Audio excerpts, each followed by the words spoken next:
Why you need your VA login to win your VA claim. That's the topic of today's video, but first, I'm Mark, a disabled veteran like many of you watching, and I make these videos to provide vets value in the hopes that they can win their claims for free. But I also run an education consulting company called Veteran Nexus. You can find us on veterannexus.org. It's the place where veterans go to get the service they deserve and win their claims. For those of you who can't win your claim on your own because you're too busy, tired of the system, whatever, well, you can get some education from us. We'll help you through that process. And if we can't help you win for free, at least we can remove the pain and the time from the process. So let's move on into this topic. Why your VA.gov login matters. Man, I really hate this website. It's one of the most painful parts of the entire process. And if you've been on there, you know what I mean. It always seems to be changing. You log in once, it's great. You try to log in again, 5 minutes later, it redirects you somewhere else or tells you it's down. They always seem to be changing the website. It's annoying. And they want you to change your password like every 15 months or something like that. So not only that, there's like 5 different ways you can log in. It is really crazy. But you want to keep all that stuff current, especially if you're going to file your own claim, because you want as much control over your claim as possible.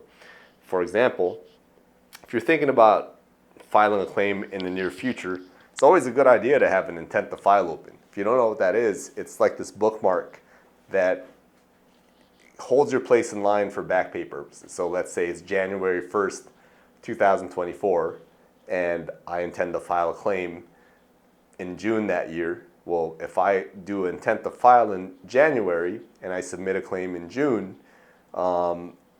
I would be back paid all the way back to January if I wanted that claim. Now, it's not always that simple, so don't quote me on that. None of this is legal advice, not an attorney, lawyer, accredited agent. It's case by case, situation by situation, condition and claim by condition and claim. But you can do that. You could just have one open all the time and just let it fall off if you're not going to file a claim, and just start another intent to file after that. It expires after 365 days. So you can do that on your own. You could also submit your own claim, which is great because that's most VSOs, that's all they're doing for you is filing a standard claim, maybe doing a cursory look through your records. I'm not bagging on the VSOs, right? That's just what they do most times. Not saying they're bad people, that's just the majority of the service you'll get from them, which is something you could do on your own, to be honest, in 15 minutes if you've done it before. And not only that, I know for me, when I was submitting my claims, I was always worried if my VSO or my agent or whoever was actually submitting my records for me when I asked them to.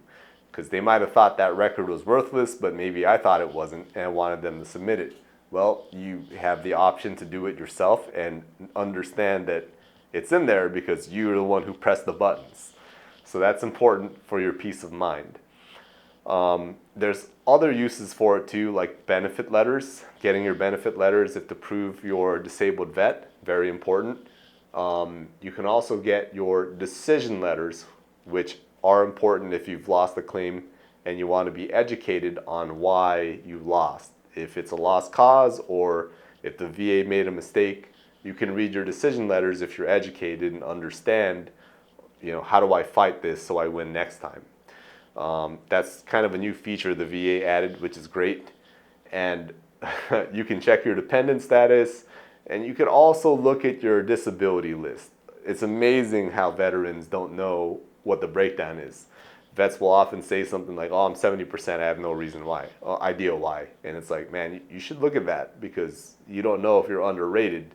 You have no idea unless you look in there. So don't discount the use of VA.gov. And I have an ID login. I used to use the DS login, but it became painful. So now I use ID.me, which is great because there's VA.gov, which we just talked about, all those different uses, right? But there's another website called MyHealthyVet, which has the same login as the VA.gov, which is great. That's one of those things they did right. Same login for multiple websites. And this website, MyHealthyVet.gov, is important. You can do 3 things on there that are helpful, not just to your claim, but to your healthcare. One, you can get all your VA medical records from this website. It's called the Blue Button Report. Very helpful to winning an increase or secondary, in my opinion. You can get every VA medical record visit you've ever had just in a minute. Just 1 minute to log in and put in all the info, grab that Blue Button Report, boom, there you go. You have some of you have 1,500 pages in there of your record at your fingertips, at your disposal. You can also use what's called the eSecure messaging system, which is very important, not just for your claim, but for your healthcare, because you can talk to somebody on your healthcare team that, just to talk to if you need healthcare. It's like, hey, I'm having migraines, I'm having a breakdown, can you help me out? When can I come in? Instead of calling and waiting on that big hotline, you can just send them an internal message. It's like an email, and they'll respond. And it just seems to be more efficient and less time for you to wait on the phone. But it also becomes a matter of record most times. So what you say in there does become this thing where it's recorded on your Blue Button Report. So that's important, because if you're going for an increase, you want the VA to know what's going on, not because you're lying, but because you want to keep reporting what's happening in your health, so that it's accurate for the healthcare and for your increase if you're going for one, like in this example. So that's the second thing there, eSecure messaging system. The last thing is just your prescriptions, right? Is like taking care of yourself through the prescriptions. That's a very helpful thing. And those are the use cases for MyHealthyVet and for VA.gov. Very useful to have your logins up to date and to be able to get in there and grab all that information, especially if it's been a while, because there's some stuff in there that is super helpful. You just don't know it. What if you're already 100%? You don't know it. You just have to go in there and look at all that stuff and you're like, oh, okay. If you're educated, you'll figure that out. If you're not, you should get educated.